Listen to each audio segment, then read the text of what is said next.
Foreign music colleagues at the restaurant's bar a few minutes after identifying them, among customers. Workers would leave first thing tomorrow morning, and he, as the company's CEO, would stay for 2 more days to work things out. Derry studied him. A good-looking man in the bar had already caught the female half's attention. He was approximately 10 years younger than Leary, who had recently turned 50. He was slightly over 6 feet tall, trim, and athletic in appearance, despite the fact that he did not exercise. Why his wife Angelina was drawn to him, and why her business trips coincided with Jake's. Larry had accidentally discovered his wife's affair and, after finishing his soft drink, walked to a table at the bar and said, "I'm Larry Angelina's husband. I hope we can find a private space to talk." I was confused at first. He smiled, but his eyes were filled with concern. "Larry is Angelina's husband. What are you doing in this small town? I came to speak with you privately, here with my co-workers. So we decided to eat dinner." "Dinner? Tomorrow morning.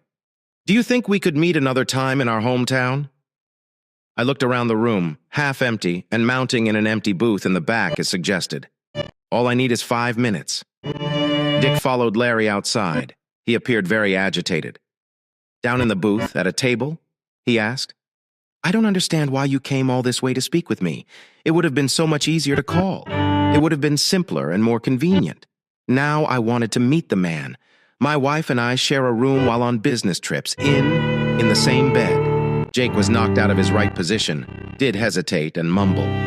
"Larry, it's not as you think. Be ridiculous. Do exactly what I think and I'll prove it. I'm just wondering how long this has gone on. I can't remember exactly, 6 to 8 months, and I'd say about 2 years. At first we just talked and nothing happened, but then something happened. Then we emailed all the time. Have you emailed that? We kept our regular dates. Larry, she loves you. Do you know that? I loved her too. This is why divorce will be difficult for me. You're going to divorce her over a small affair? That is not serious. You don't need to do that. So after a life of lies and deceit, I deserve to be decorated with horns. Do you want to call her what she deserves? But what she did grants me the right to divorce her. What are you planning to do with the evidence you've gathered? Did not want to use that evidence against Angelina. Divorce her and take the children. What are you doing now? Angelina is in a neighboring town today and will not be back until tomorrow afternoon. Only then can you inform her about our meeting. You'll be the one to inform her of the divorce tomorrow and provide her with a copy of the court documents. To her, the court papers have yet to arrive, but they will. She can take her time. She no longer has a home. Go back to town tomorrow, the day after tomorrow. 3 days from now, a big surprise awaits her. Have you decided to warn Angelina now? The second set of evidence of your infidelity will reach your wife right away. Follow their consequences as well." He stood up and walked out into the parking lot to his car. Jake hesitated. Larry's actions were completely unclear to me. Dinner is worse. Jake and Angelina worked for various organizations. They could only cross paths during production meetings, joint meetings. Angelina was not in the highest levels of management, whereas Jake was a man of action. Did not have any business experience. He got a job with a reputable company and was quickly promoted. Dino was a simple engineer who oversaw the work of the company, which Jake directed. "Would you like a treat or two, Angelina?" When he was prepared, he couldn't confront her husband, not enough to believe him when he said he had proof of his wife's infidelity. What if he accepted him at his word? After some thought, he decided to call Angelina. Following a few rings, there was no connection. Then he was informed that the caller was temporarily unavailable. I couldn't resist texting Angelina, and in the text he said, "Please contact me immediately. We've got problems. Husband knows everything."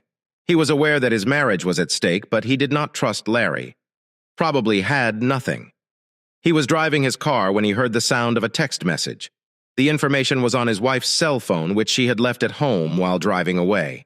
The car picked up the phone, read the message, and dialed his friend's number, Dima, and said, "You can deliver the package in the morning. Buy out the controlling stake. I get it. It is later." His cell phone rang again, this time to notify him of a text message. Looking at it on the go. The message read, "Package delivered. Have you got an hour later?" His wife's cell phone rang. It had to be, since Wendy's information included her phone number. "Larry, answer. Wendy is listening to you. How do you know this? I'm Wendy. Did the person forward you the papers you received 20 minutes ago? And I was confident you would want to call my wife back." How long have you known this? I've known about them for a long time. When I have had time to prepare, it's unfortunate that this has happened to you unexpectedly, and I completely understand your current state of mind. Are they together now? I will visit him tomorrow. They were supposed to be on a business trip for 3 days following the meeting, to your husband, approximately 40 minutes ago, and told him that Angelina could take her time because she no longer has a home and should be prepared for a divorce. Is that realistic? I do not think so. Do you want a divorce? And she will resist.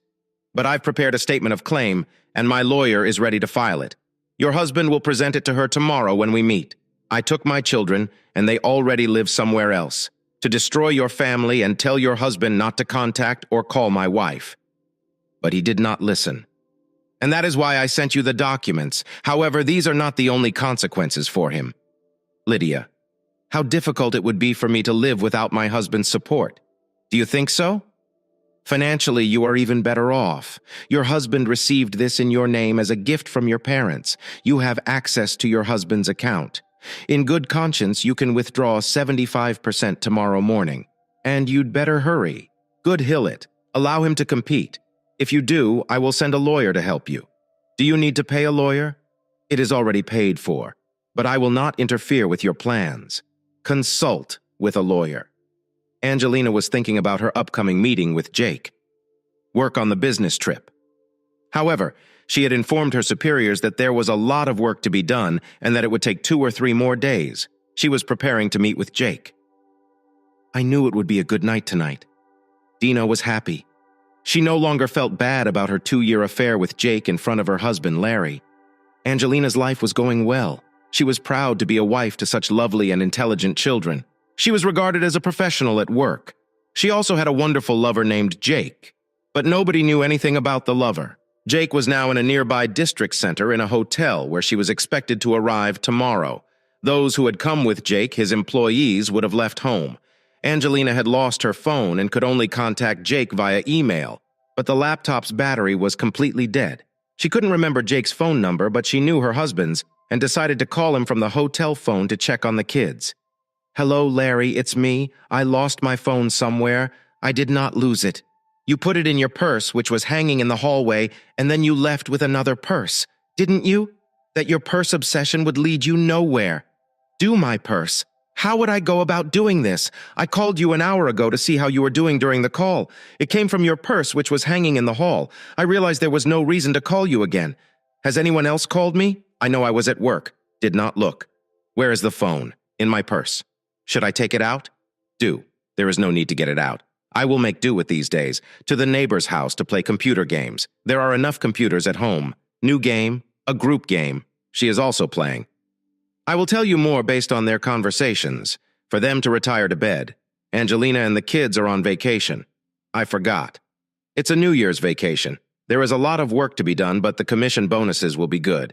You can leave with the kids if you want, but you need to make a decision right now. Are you getting it? Do you? Do your job, Angelina. I actually make twice as much as you do, and I offered you a higher-paying job. But you did not want it. I made a name for myself here. I'll consider taking the kids on New Year's vacation, but that is 2 months away. Must be decided and planned ahead of time. This is exactly what I do, both in life and at work. Larry concluded the conversation. He'd reached a fork in the road. This highway connected 2 locations. Ding. Seeing the signs, he confidently turned toward the neighboring region where he now lived with his children. He had moved them literally within the first 2 days of Angelina's business trip. I didn't even bother calling them back during those days. She had no idea he was the one who had transferred her phone from one person to another. Ordered a move. He had done a lot of preparation work. Did the kids' school papers, so the school had no idea where the students had transferred? To a rural school in the neighborhood. He quit his job and immediately found a job in a nearby regional center in his specialty. Within 2 days of his wife's departure on a business trip, he had moved all of her belongings out of the house where her parents previously lived, which was now empty. Things he considered his own. He moved to his new place of residence. Decision days. He sold his house. It belonged to him before he married. Angelina was in for an unpleasant surprise when she returned. Jake had also fallen victim to a trap. Du managed to drive into the ground. Jake was a director in the company founded by his friend Dimitri, who later became its owner. The first thing he did was replace the director. Did Alina get a good night of sleep? I checked into my room and then went downstairs to the hotel's restaurant. She had a quick breakfast there, then collected her belongings from the hotel reception and walked to the bus station. There was a shuttle bus that took her directly to the town she needed. She dozed comfortably in the cabin, waking up only when the car hit potholes on the road. She arrived in the afternoon, walked to the hotel, and asked which room Jake was staying in. She was given the number and informed that he had gone to the restaurant. She left her bags and outerwear in the restaurant's check-in area and entered the lounge. She saw from a distance. He was sitting alone at a table, picking at his salad. In front of him was a carafe of vodka and some appetizers. Jake raised his head and asked Angelina, "Are you stupid?" What the tone was. "Send a text message. I didn't receive anything. I left my phone at home. That is why I did not call you. Ben stopped by yesterday. He came. Where? Come to my place. Even after 2 years of dating, he knows everything about us." Dana poured the vodka from the decanter into a flute and drank it all in one go. She said, "What to do?" "I do not know. Did you have a bag of papers? Where are they?" "Inside my room. To carry them with me. Read them. Examine your papers and understand your headache. Enough of my own."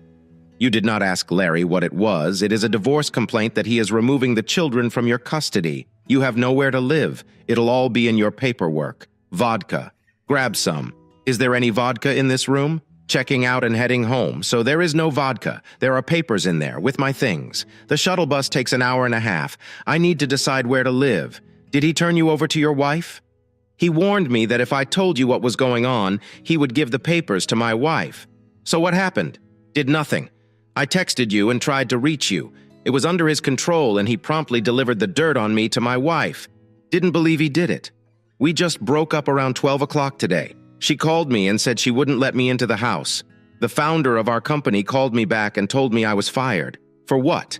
For having an affair during a business trip? But who cares what you do on your own time?" I agreed, but they reminded me of the 2-room suite for 2 where I lived alone, which was paid for with company funds, and how my business trips had been extended by 3 days. However, no work was completed on those days. Business trips were even invented. Overall, disobey your husband. I lost my job and family. What have I lost? Husband claimed it was all in the paperwork. We grab a drink and return to the room. At the newspapers. However, there's no vodka in the check room. She took her outerwear and belongings. Duke handed Angelina the papers and she sat down at the table and began to study them. She said, "Get away from them, Jake. He wants to take my children away from me, so he sold his home. There's nowhere to live. Do something.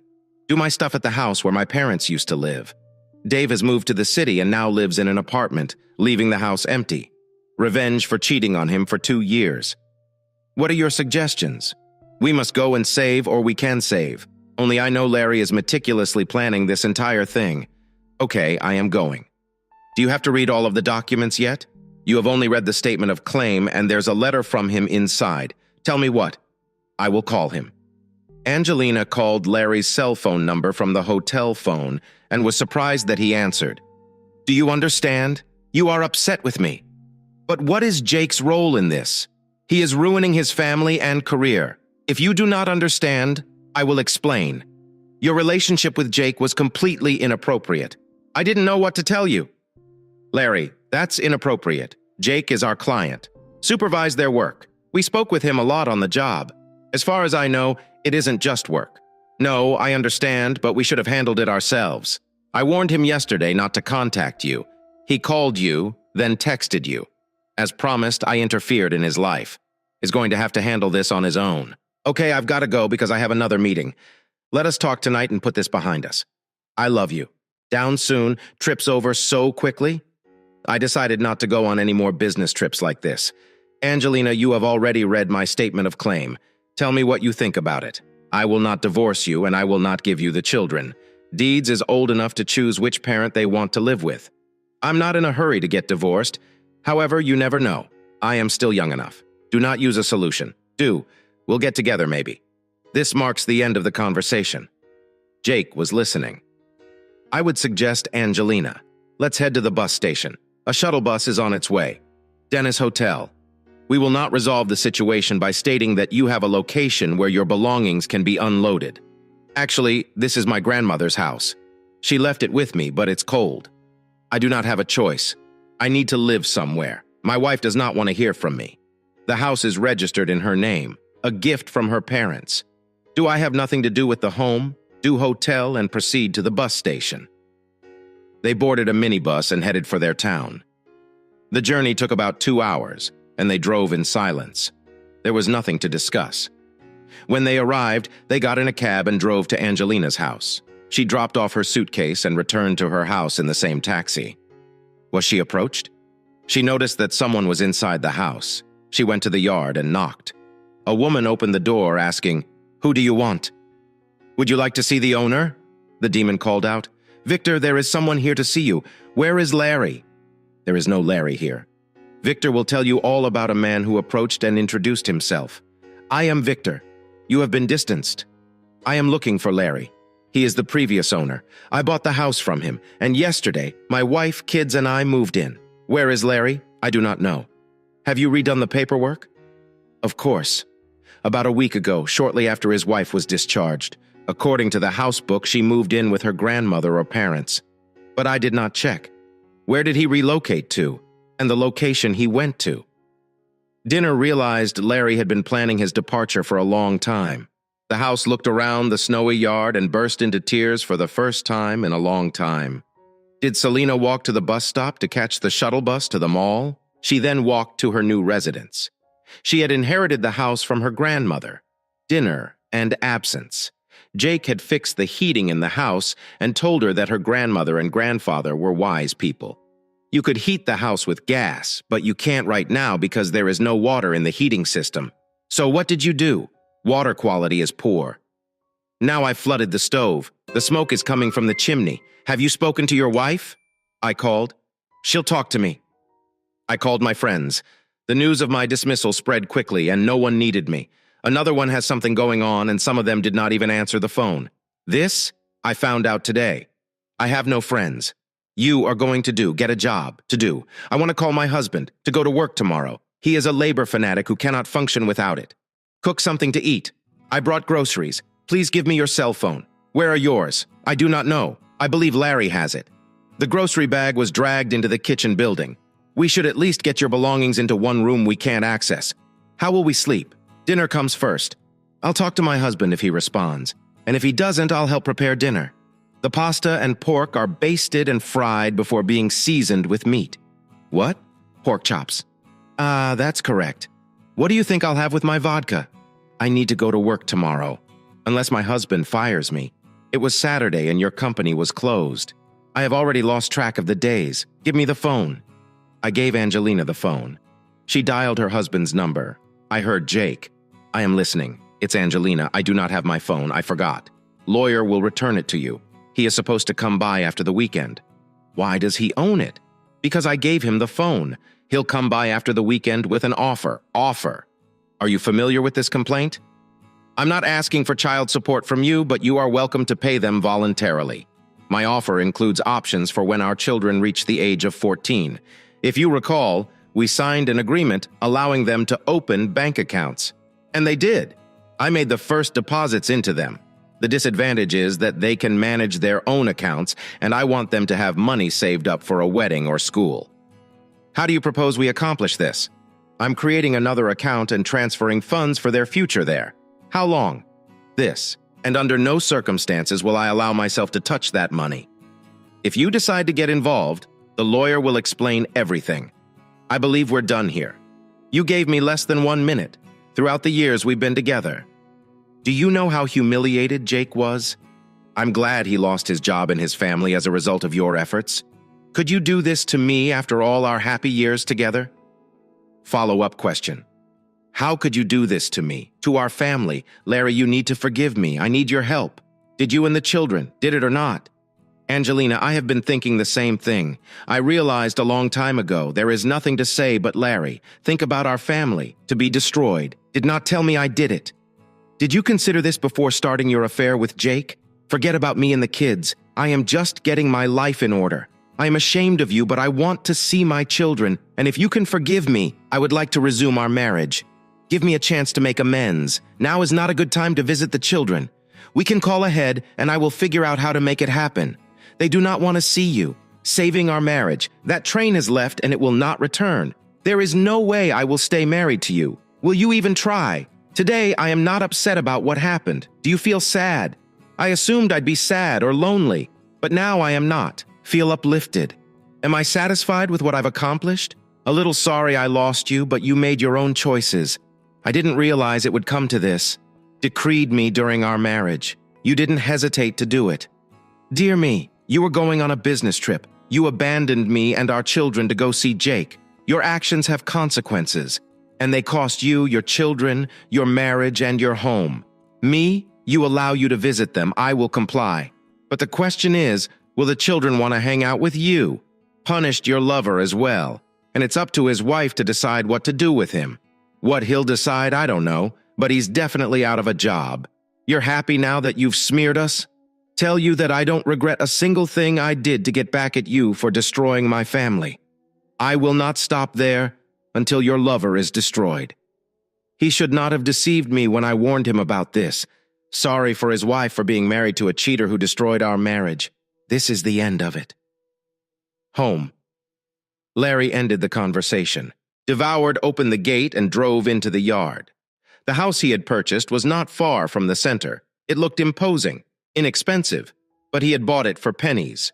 The owner who had recently built it was urgently leaving for permanent residence abroad, so he had no time to bargain before the purchase. Checked with an old acquaintance who lived in the city and had good connections. Did his house. He recommended buying it. This was conveniently close to the city center with a number of different stores. School. Diversity was also within walking distance. Distantly, the children liked the house today. They spent the third day working together to improve it. They arranged the furniture brought from the old place of residence. The daughter took on the cook's duties. The internet has everything, including how to cook. But first, we need to unpack the kitchen appliances or we'll eat pizza again. Dinner drawers with utensils. Really craving meatballs, daughter. Did. I'll do it if I have the right stuff. What? So they began to settle in. Larry and Angelina. Divorced 8 months later.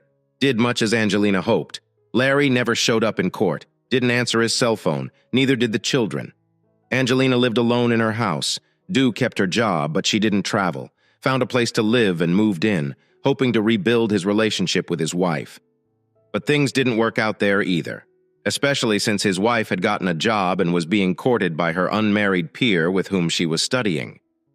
Children didn't scare him. Did Angelina spend all her free time searching for Larry and the children? But she had no luck. She went to the police, but that didn't help her either, into a private investigator. Months he said he failed and refused to continue the search. He said firmly, "I'm convinced Larry and the children are out of town." To say where they are. Another 5 years passed. Dina's life hadn't changed much. Dated a man, but he was only interested in her money. And realizing this, Angelina kicked him out. Evening. The phone rang. Answered it. "I am listening. Larry, is something wrong? Doing special? Dad is getting married next Friday and I thought I'd invite you." "Of course I'll be there." To go. "Dix you the address?" "Come early."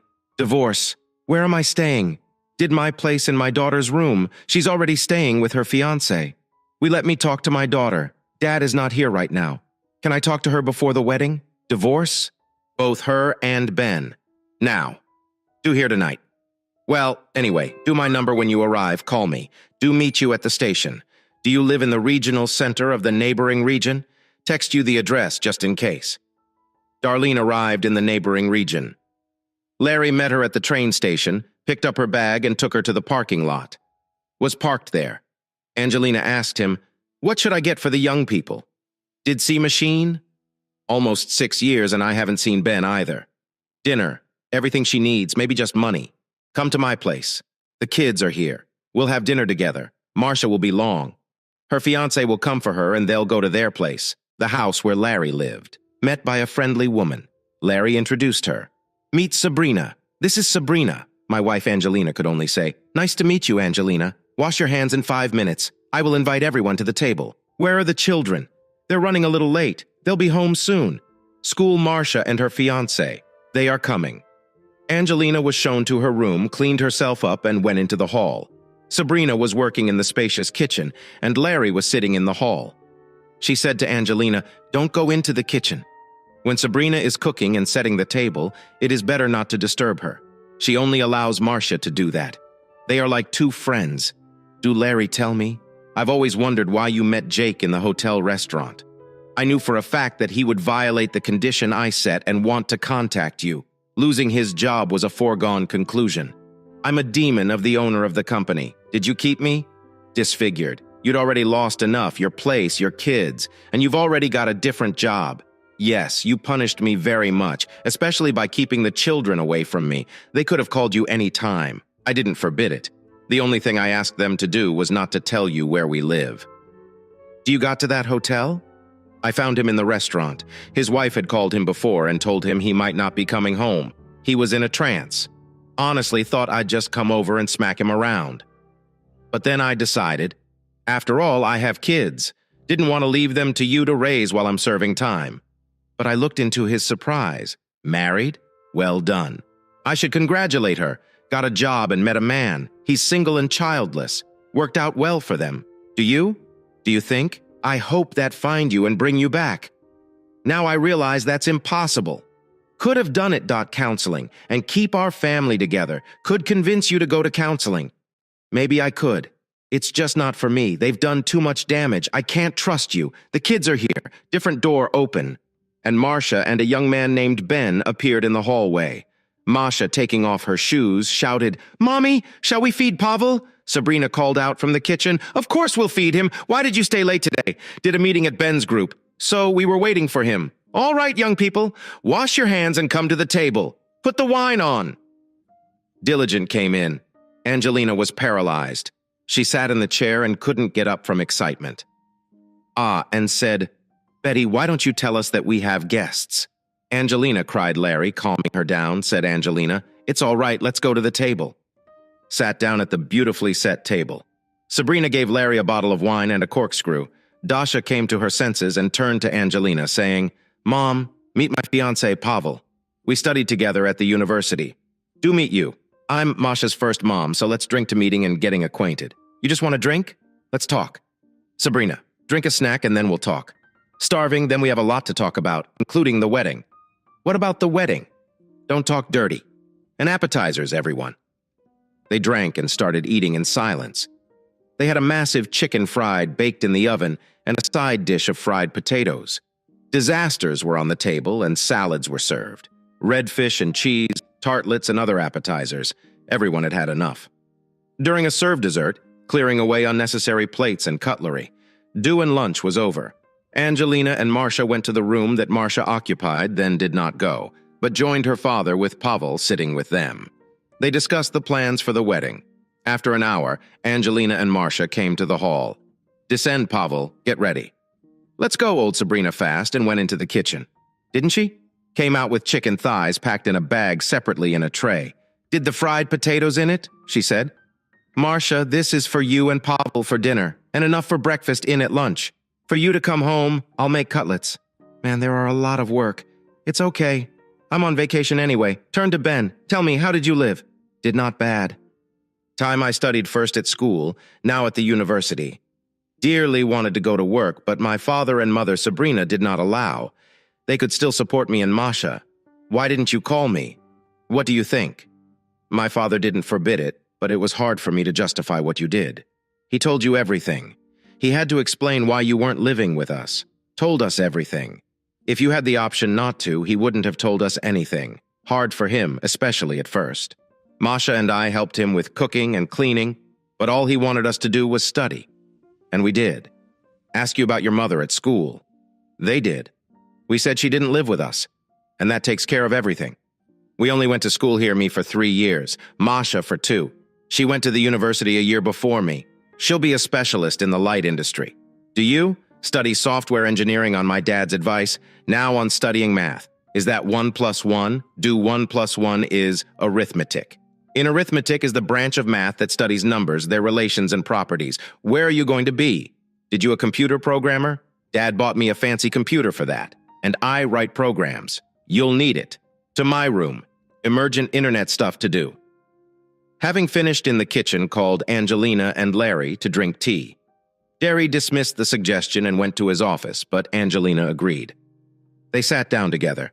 Sabrina put crystal rosettes on the table, some with raspberry jam and others with honey. About the honey, she said. Larry brought this from his business trip, due providing a construction site in the Far East. So he brought back buckwheat, honey from there. We're afraid to let him go so far away. Do not scared. Trust him, and he trusts me. And without that, there's no family. And the children supported us. The shame. We don't have kids together, but it's too late to fix. A lot younger than I am. Unfortunately, I didn't get to experience motherhood. Told Larry that right away. Already have kids, and they live with me. Very nervous when he met them, and they accepted me right away. Long have you two been together? Doing time? Almost 3 years? We got married a year ago. Mel, we didn't have a special wedding. Everything was, let's say, in working order. Du went on a wedding trip. Where to, if it's no secret? Did Spain? Tenerife? This came with us. We spent 2 weeks there, then went to Monaco, from there to Milan. Venice. As a present for our daughter, we are thinking of sending her and her husband on a wedding trip to Rome. But that's only after we finish our studies. Larry doesn't want them to drop out of school. What are you getting them for? Their wedding. We've known they were dating for a long time. We have the money, and Larry bought a house on the outskirts in an up-and-coming neighborhood. Door down. And now a beautiful cottage is being completed. Larry designed it. Today, a crew is working. They're cleaning up the construction debris in the cottage in the yard. Afternoon will go with Larry and Ben to clean it up. Clean it all up. And we're supposed to get the furniture in. The kitchen and bedroom were furnished. The rest of the furniture will be bought by the young people themselves. What should I get them? I've got money too, and a decent amount. Clean with you? Why not? This you can. Did you some work clothes? Sabrina, where do you work? I work in the administration issuing building permits. That's where I met Larry. Delivery came into the kitchen, inquired. How's it going in here? Dino wants to know what to get the young people. Nothing. We're getting them a house that's in Marcia's name. And it's not from me and Sabrina. It's from all of us. And I'd like to participate. On your advice, I've been saving separately from Marcia and separately for Ben. Delina wants to come with us tomorrow. She was going to the young people's house, but I don't mind. Do flicker. The wedding was over and Angelina went home. She had shed many tears during that time. Her children had grown older and were more attached to Sabrina, to whom they confided all their secrets. It was from Sabrina that Angelina learned that her son, Ben, had invited his girlfriend to her daughter's wedding, and that perhaps he would propose to her there. After Angelina left home, sometimes the kids would contact her by phone just to say and let her know they were alive and wanted to know how she was doing. But they didn't seek out face-to-face meetings. The children had never said anything about him. Just generalities. Follow the news of the neighboring area as soon as she could, and knew that the organization in which she worked was thriving, which was written about Larry's personal life, Ben's son's wedding. Larry looked great as Sabrina was taking care of him, and once again, Angelina bitterly regretted that she had acted so meanly betraying him. Story 2. My wife and I met. We worked in the same office building. For the first time, when there was a fire in one of the break rooms in the building, standing outside while we waited for the fire department and walked over to her to flirt with her. Thought she was cute and funny, so I asked her out. We went out together and had an incredible night. Dinner. The evening I was envisioning a life with her. For the first time in my life, I could feel myself really falling in love with someone. Married? About a year after meeting for the first time. I was working in sales when we first met, and she was a secretary. Neither of us went to college, and both of us had always dreamt of going if we ever had the funds to.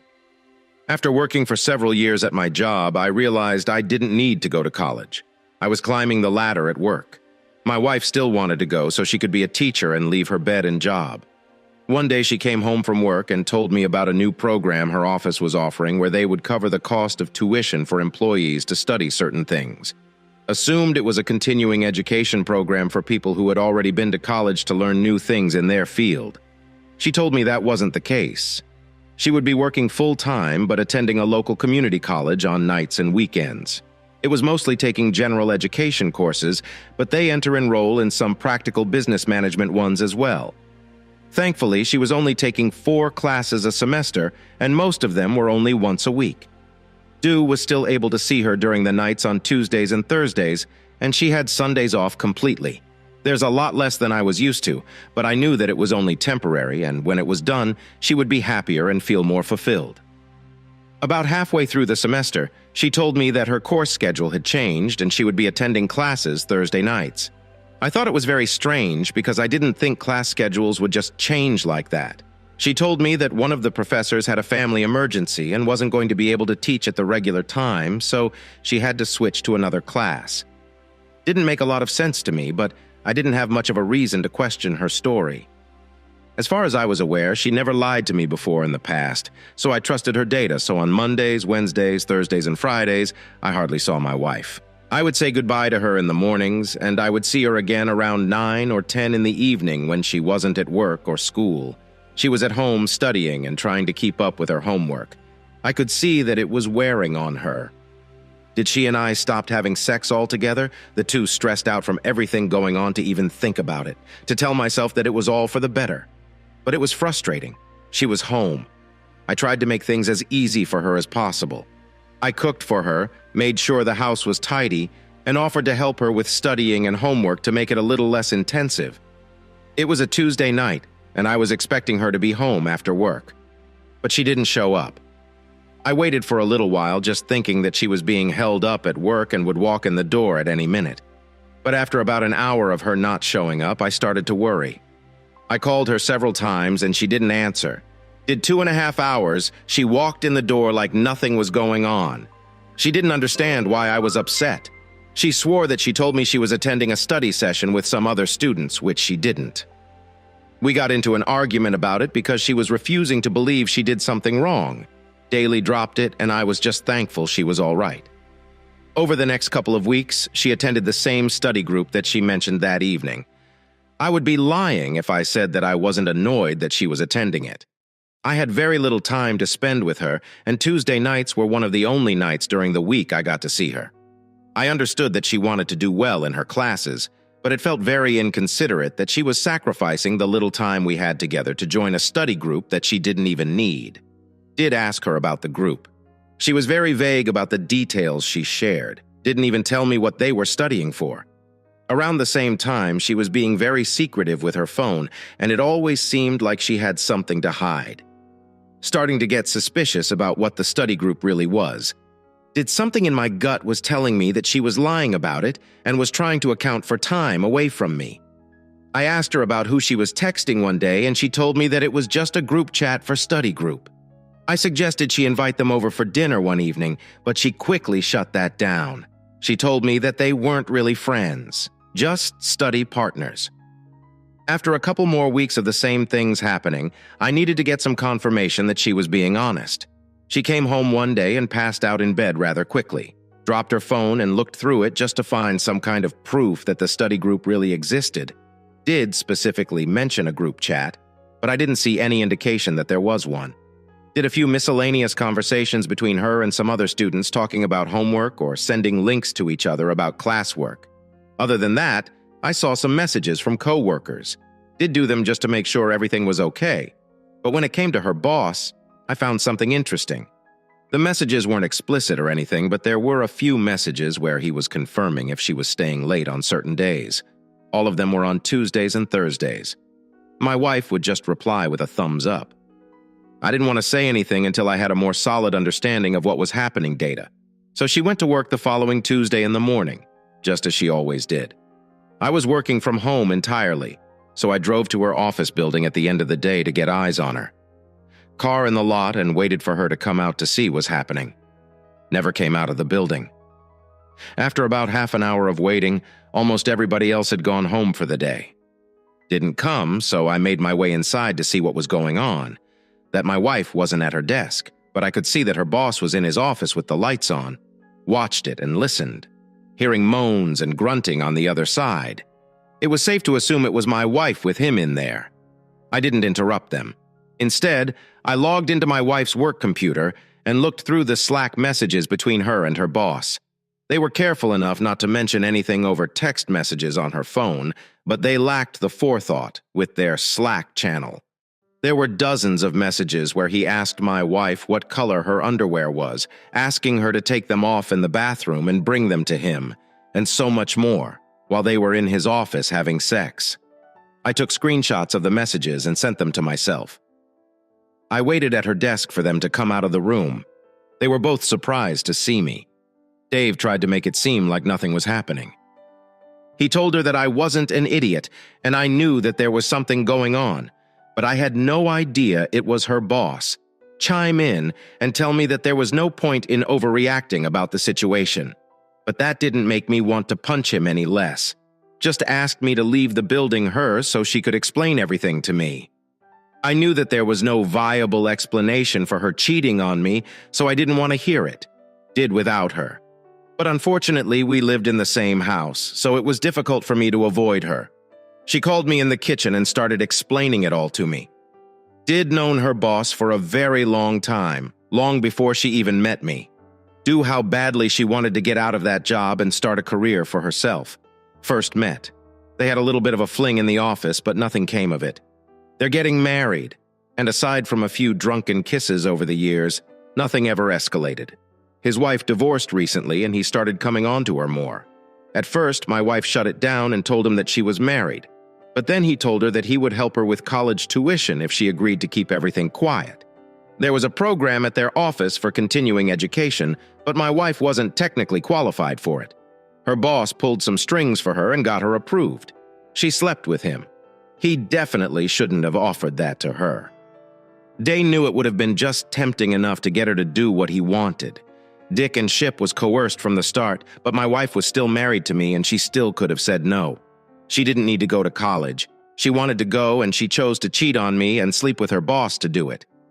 I told her that I couldn't see a way to look past it and I was going to be looking for a divorce attorney.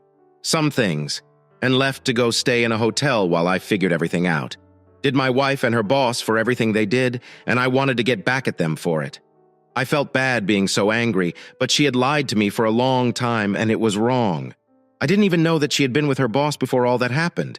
Did proven to be untrustworthy. I found the Slack messages between my wife and her boss and drafted an email to send to their HR department. Everything that my wife told me and sent them a copy of the messages.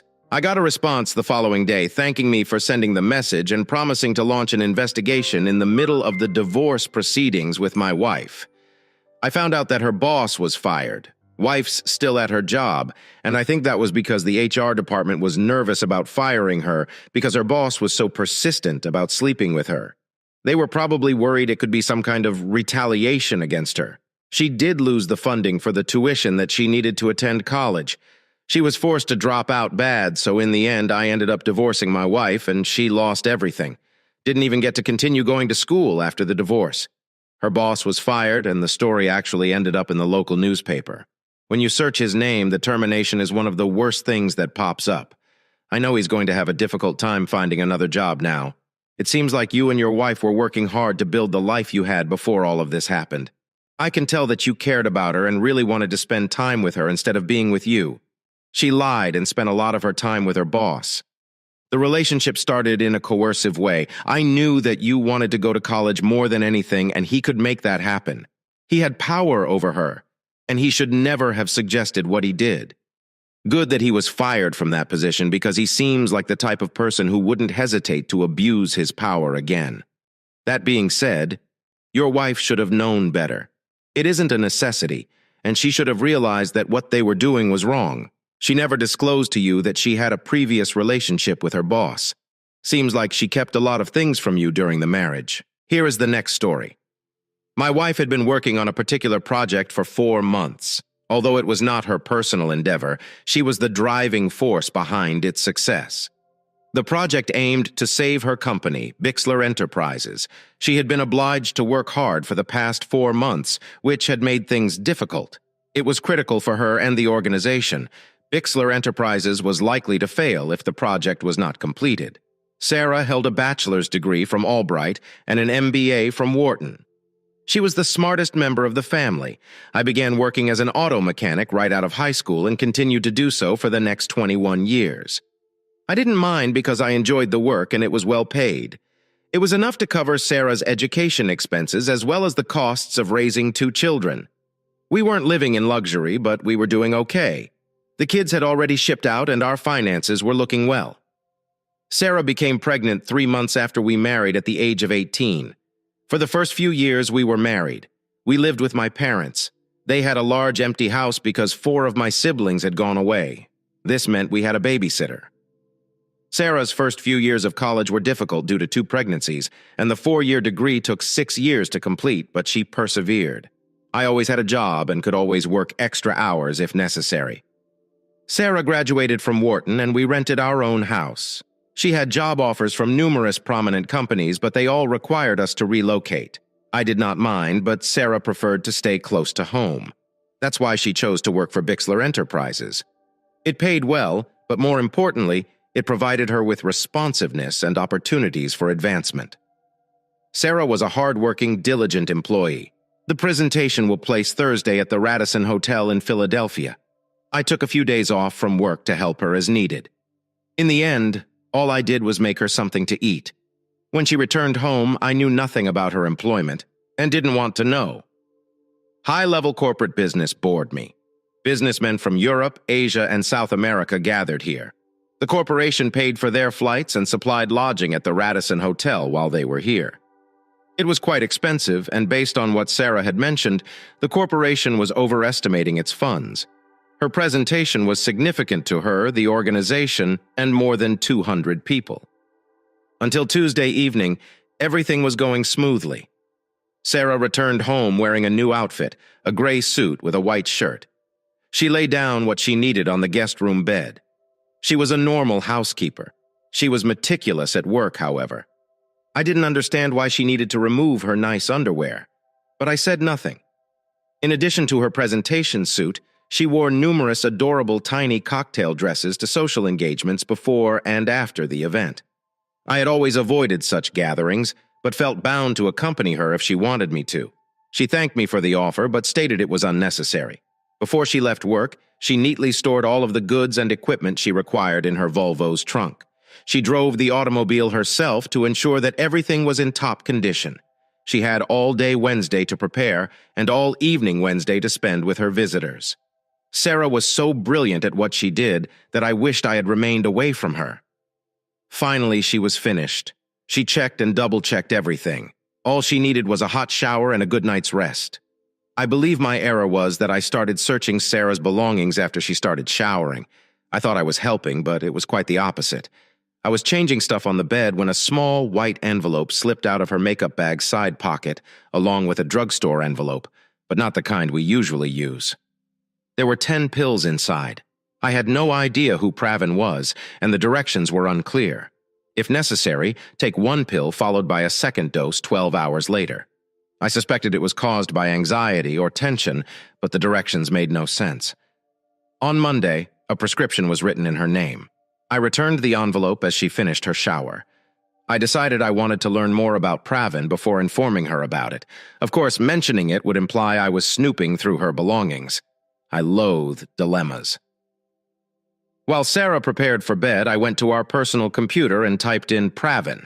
10 minutes later, I joined my wife under the blankets. I laid awake all night, wondering why my wife had picked up a prescription for the morning after pill, especially since I had a vasectomy 10 years ago. I got up early the next morning, but I was still tired. I went for a long stroll, hoping that would clear my mind. I regretfully headed home. I was afraid of what I would do or say once I arrived. My son Josh joined the Navy after high school and was a freshman in San Diego. Our daughter Gloria married her childhood sweetheart last year and recently relocated to Dallas. That left only Sarah and me. I miss the kids, but I'm looking forward to growing old with my wife. She was the only lady I'd ever been interested in, and now everything was going wrong. If Sarah was having an affair, she kept it hidden well.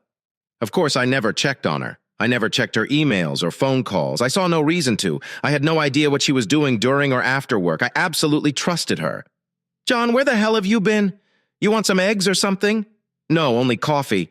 I wasn't feeling particularly communicative." "What is wrong, honey? It's only 3 days. You are welcome to visit, but you will be quite bored. No, I truly do not want to go, but I dread leaving you alone. I'm worried when you're not here. That's very sweet, dear, but it will be fine. I am not going to leave the hotel for the duration of my stay. I'll spend most of today getting the conference room ready, and tonight I'll have a pleasant conversation with our potential clientele. I doubt I'll have time to pee tomorrow. I'll be home as early as possible on Friday. I promise you a wonderful weekend, if you understand what I mean. That sounds good, but don't blame me for being concerned. I'm an auto mechanic, and I have a lovely and accomplished wife. Sometimes I get the impression that you're more concerned with improving your career than with advancing your family. Stop it. Damn it, John. I've always admired what you do for a living and have never said otherwise. You raised 2 wonderful children and supported me through college. You are an excellent spouse, father, and provider. Never forget that. I finished my coffee while she was clearing the table. Would you like me to call you? No, this is not a good idea. I'm going to turn off my cell phone and my room phone for the night so I can sleep. I'll call you anytime I have. I helped her pack the car. She was as particular about it as she was about anything else work-related. It would take her 3 hours to reach the Radisson Hotel. I stood on the porch watching her leave. I did not bother questioning her about the medications. I spent the remainder of the morning on the porch. I can't recall ever worrying as much as I do today.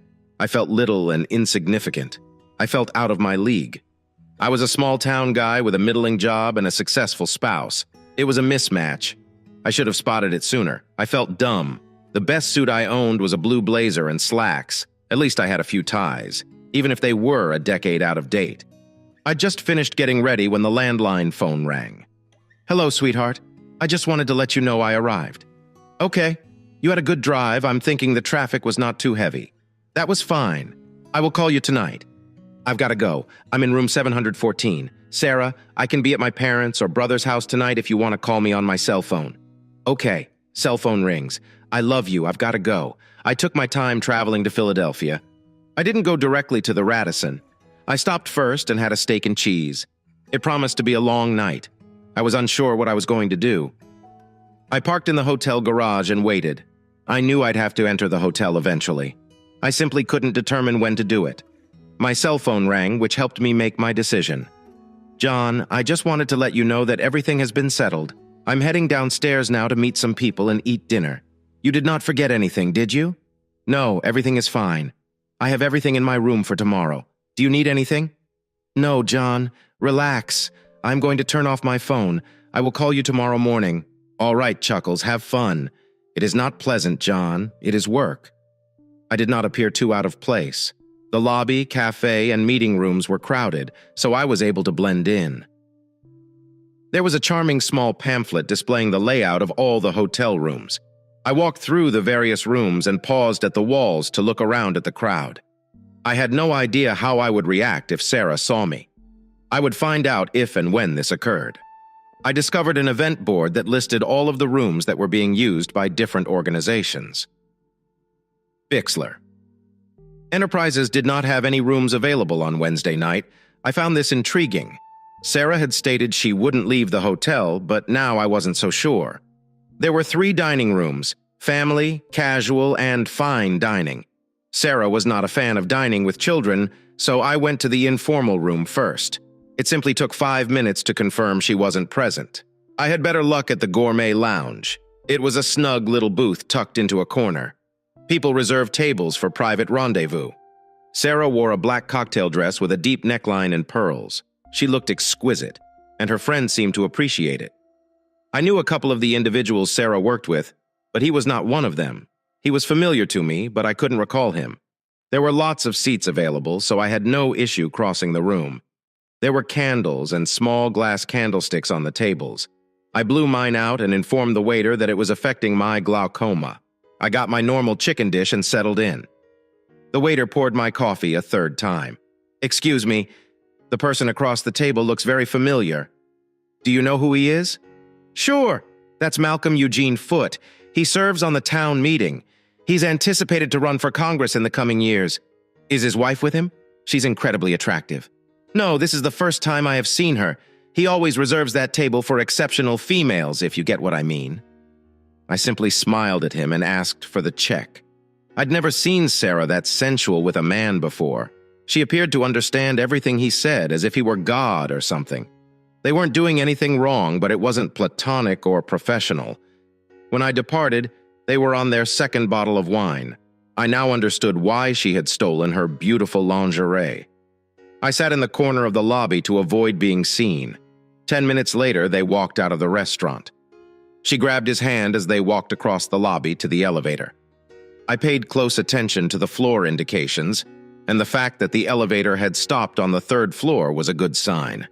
It indicated she hadn't taken them inside a room. The fact that the elevator did not go to the 7th story was a negative indicator. It meant she went to his room in case I was mistaken about something. I sat in the lobby for an hour watching the elevators. People came and went, but Sarah was not among them. I retrieved my empty suitcase from the car and headed up to the front desk. Even though I could show I was her husband, I had a difficult time obtaining a key card. They conceded after contacting the room, but no one answered. Finally, I was on my way to room 714 using the key card.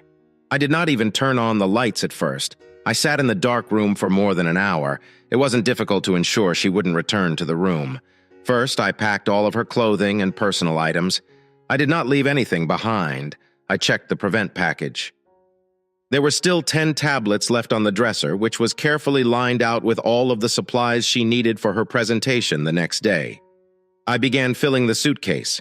There were 24 specially bound promotional folders and 20 normal folders. They all went into the suitcase. A digital projector was installed next, followed by a laptop. I retrieved her handbag and cell phone, which she had left in the room. She was carrying only a handbag and most likely a tube of lipstick. I strolled around the room as carefully as she did, making sure not to miss anything. Once I was happy, I placed her car keys and my wedding ring on the dresser. Aside from these two items, the room was absolutely barren. The elevator went straight to the parking garage. I had no problem hauling 2 baggage, and 20 minutes later I was on the road going north. It was far beyond 3 in the morning. I had no clue it had been so long. An hour or two later, my phone rang. Caller ID said that it was the Radisson phone number. John, yes? Where are you now? I'll be at the house shortly. That is all I said. There was silence on the other end of the telephone. Salespeople have an ancient proverb. The first one to speak loses. It felt like an eternity before she spoke. John, I apologize. She did not ask any questions and simply hung up. I turned off my phone. It was evident she had returned to her room. Later that day, she was supposed to give a presentation that would salvage her company and earn her a promotion. I stowed the suitcases in the garage's attic. Sarah never went there or thought about looking for anything there. Of course, at this point, I'm very certain it didn't matter. First, I grabbed all of my clothing and personal items. Most males own their own tools. It is typically a necessity for the job. I stopped by the store, loaded into the Subaru, and collected up my final paycheck. By then, the banks had already opened. I didn't have to engage in any fancy money or asset manipulation. I simply removed the entire balance from my accounts. I ate lunch in Hagerstown, Maryland. I had enough money to last a few years, but I knew I'd be looking for work shortly. Sarah and I were alike in that we both enjoyed working. I am going to miss her. I spent a few hours in the Luray Caverns before renting a hotel in Whiteville. I didn't know what I was going to do. It was Saturday, and I was sitting in the Chattanooga Aquarium, watching nature I had never seen before. I spent a few hours relaxing and thought it was a pleasant place to be. I purchased a year pass to the aquarium and was able to find lodging before dinner time. It was a mobile trailer in the park, but it was fully furnished and affordable. I didn't need much. I planned on getting a job first thing Monday morning. A good handyman can always find a work, especially if he is prepared to work hard. I might go unnoticed until it was time to renew my driver's license or auto tags. I will worry about them when the time comes. It's Sunday afternoon. I called Gloria. I felt bound to tell her what was going on, but Sarah had already informed her. She was rather open with Gloria about what transpired. She claimed she cheated. I caught her. I left, and she lost her job. I felt horrible for her since she lost her work, but it was the price she paid. I requested Gloria to inform Josh what was going on the next time she spoke with him. I also assured her that I'd call around once a month to see how things were going. I did not tell her where I was. By noon the following day, I had a job. It was only a short walk from the trailer park, with the Waffle House approximately halfway there. What else could a man want? I'm not sure how they processed the paperwork, but I was paid $20 an hour with no questions asked. I was thrilled, and they were too. I wouldn't even have to look into the money I had taken with me about 2 months later. Gloria informed me that Sarah had moved out of the house and was now living with her parents. Gloria didn't know anything else, but she was glad I was situated and doing well. Josh called me from San Diego to tell me he was going on a cruise. He worked as an avionics technician on an aircraft carrier. He tried to explain what he did, but it went over my head. I never knew anything about technology. Both of them were careful not to mention anything negative about their mother. That was very kind of you. Following that, things resumed as usual. I started talking to Gloria at least once a week. Josh and I started exchanging emails on a regular basis. Gloria spoke with Sarah frequently, but she mentioned little about what she was doing or where she was. I never filed for divorce, and it appears Sarah never did either. I have a Tennessee driver's license and the Subaru's tags. I began going to one of the local bars a few times per month and even got laid. 2 girls took turns becoming regular overnight companions. They were not looking for commitment, and neither was I. It seems to work nicely for all of us. Life was good. That happened a long time ago. I gradually forgot about Sarah. Subaru eventually started causing me difficulty. I forgot how long it had been. It was more than 200,000 miles. I was reflecting on this over a mug of beer one day when I realized it had been nearly 5 years since I left home. I maintained in close contact with both children. Gloria already had 2 children and invited me to come visit them. Josh nearly married a Thai woman, but in the end, he declined. I normally worked 6 days a week and rested on Sundays to recoup from Saturday nights. There was no good reason for someone to knock on my trailer door at 6 a.m. on a Friday. Their impoliteness was rewarded when a half-naked man opened the door. Day jockey shorts are filthy, as is the lady at the door. Her expression indicated that she agreed with me. She turned away, but her partner did not appear to be impressed. Normally, I would have worn pants, but at this moment, guests irritated me. "We are looking for John Tarot. I do not know you. My name is David Simmons, and here is my wife, Marcia. We have a problem and are hoping you can help us. I'm so sorry. I do not work by moonlight. If you need something done to your car, you must go to the store." This elicited numerous blank stares and, eventually, an answer. "This has nothing to do with your employment. This is more of a personal issue. Can we come inside?" The trailer inside looked bad. I rarely entertained company, so I rarely cleaned it. Even my girlfriends insisted on going to their apartment. "Be my guest. Let me put on my jeans quickly." As I entered the bedroom, I left the door open to demonstrate what a welcome host I am. I also put on a shirt. "Would you like any coffee? It will just take approximately 10 minutes. I moved some items from the couch so they could sit down. There was no response to the coffee query. "We have an adoptive daughter who is 4.5 years old and in need of a bone marrow transplant, and we're hoping you can help us. We are prepared to pay you if necessary. By my bone marrow. No, we intend to use it, and we will compensate you for any inconvenience. I believe you want to buy it."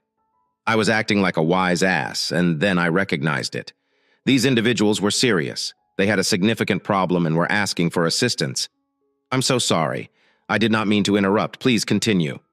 Our best chance of finding a donor is through next of kin. You are our best hope. Watch this. I don't mean to be a smartass, but I believe you have the incorrect guy. When was your daughter born? She'll become 5 years old in July." Marcia Simmons spoke for the first time, and she seemed honest. "I hate to be the bearer of bad news, but I had a vasectomy 15 years ago. There is no way I could be her father. Why is your name on the birth certificate? That is something I cannot answer. Perhaps you might ask her mother." The statement was welcomed with silence. I felt sad for these people, but I wasn't sure how to help them. "What is the mother's name?" "Sarah Louise Tyrell." I could not find the words. Perhaps I should not have accepted those awful tablets from her. Of course. Then they would not have a daughter at all. I believed I was finished with grief. And here it is again. I had old recollections of my wife having sex with that damn Philadelphia politician. I was beginning to forget it all. And now it was back. God darn it. I now recognize and apologize for my rudeness and insensitivity. I will do everything I can to help you. First and foremost, why can't Sarah receive a bone marrow transplant? Medically, she cannot. Why not? She is a mother. She needs to be a worthy donor. She is a suitable donor, but she is too sick.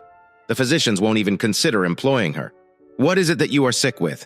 She's dying from liver failure. She has less than 6 months to live. This does not make sense. She has always been in wonderful health. Besides, I don't think a diseased liver will stop her from donating bone marrow. The hospital will not accept her signature on the permission form. Are you implying something is wrong with her head? They both looked at me silently. They knew the answer, but they didn't want to share it at that time. I didn't want them to feel any more uneasy than they did 10 minutes earlier. I wasn't concerned about them, but now I felt compelled to defend and assist them. How did this occur? Could any of my children help? Maybe. But we believed you were our greatest hope. Why don't you go after your father, your true father? We assumed it was you. We don't know who else it may be. Sarah didn't say anything about another probable father. She was in no condition to explain anything. Marcia added, "We acquired the majority of our information from the adoption agency. I needed to buy some coffee and urinate. Excuse me for a second." I left my guest sitting there while I made the coffee. It took only a few minutes to brew. I had a badly needed morning pee. I attempted to be discreet. I had embarrassed Marcia. Enough already. Where do you live? Westchester, Pennsylvania. I'll offer you a deal if I reveal who your daughter's biological father is. You have to assure me that you will pursue him relentlessly until you obtain what you desire. What exactly are you talking about? Your daughter's father is an influential politician in Pennsylvania. He will, of course, deny everything and most likely furnish you with legal documentation to block your efforts. If you are willing to press him hard enough to accept that the child is his, you can embarrass him into undergoing a bone marrow transplant. That's what you want, correct? Yes, sure. But how do we do this? I do not know. I am a mechanic. I work with metal for a living. I believe that the ideal approach would be to employ television, radio, and newspapers. Politicians would do anything to avoid negative press. Do you have any pals who could help? Now they were both smiling. I must have said something to give them hope. I believe we can do this. Who the hell is he? Malcolm. Eugene Foote. He is running for the United States Senate. I bet he'll do anything to avoid negative press. Coffee was ready, but David and Marcia couldn't wait to get home before departing. I instructed them how to reach Gloria and Josh in case they needed them. I was confident they would assist. I also asked them to tell me where Sarah was. I would most certainly be in Pensacola before they returned to Westchester. I got a haircut and purchased a new clothing. Sarah was a cheater who had devastated my life, yet I still wanted to appear attractive when I saw her. It was another trailer, but this one was a gorgeous new double. Her Volvo stood there with a flat tire and a cracked windshield. The woman who opened the door was not Sarah. She appeared to have been sprayed heavily and left soaking wet. She was at least 45, possibly 50, and must have had a difficult life. The absence of cosmetics didn't help, and she simply looked terrible. I didn't get a chance to speak. Damn if that wasn't John Tyrrell. I never expected to see you here. I had to utilize an outdated line. You are placing me at a disadvantage. Heart. Come in, honey. Can I get you some beer? No, but thanks. I am here to see Sarah. Sherry strolled across the room, stopping at the dining room buffet. Here she is, John. Look all you want. Her hand pointed to a brass urn in the center of the empty buffet. I suppose I was too late. I did not move. I just stood there, staring at the container in front of me. Can I have a beer now? Sarah moved to Pensacola after giving up her baby for adoption. She bought the trailer with the money she got from Bixler Enterprises after she was laid off. She had a profit share, 401k, and vacation and sick leave. She eventually took a job at a local garment factory where she worked in the shipping department. That's where she met Sherry. Sherry rented a room from Sarah. Every dime Sarah earned went to booze. She started with wine and gradually switched to stronger drinks, the cheapest ones. Eventually, she lost her job because of her drinking and was forced to use her savings. She never dated anyone or went out anywhere. Sherry stayed with her, paid her utilities, and bought food that Sarah wouldn't eat. It took her over 3 years to kill herself. Amazingly, she had a will. and left me a double trailer and a Volvo. Sherry explained that Sarah was so upset about what she had done that she just gave up. She didn't try to prevent the pregnancy or even terminated the adoption had been arranged months before the baby was born. She never went back to work except for the black jobs. She did poorly. Sherry said that Sarah didn't seem to have any ambition or purpose in life. Sarah talked about me a lot but was afraid to try to contact me. Gloria gave her my number, but she never called me. It was as if her one-night affair had hurt her more than it had hurt me. I was there for 2 weeks, and then I sold Sherry's trailer for $1 and got $1,000 for the Volvo. 2 days later, I was in Westchester visiting my new friends, David and Marcia Malcolm. Eugene Foote resisted at first, but David and Marcia turned the screws until he gave in. He insisted on DNA tests, which proved he was the father to save face. He was more or less forced into a bone marrow transplant, which was successful. Malcolm's political career and family life did not make a favorable impression either. His decline in the polls was so rapid that the party replaced him with another candidate a few months before the election. His wife filed for divorce and was very public about it. Sarah and I are now traveling to Dallas to see Gloria and my grandchildren. I don't know how long I will keep Sarah with me, probably until I have someone. Thank you for taking the time to listen to today's story. If you liked the story, please feel free to like and subscribe if you haven't already. If there is a story you would like to share with me about your own situation or someone else's, then please do not hesitate to contact me.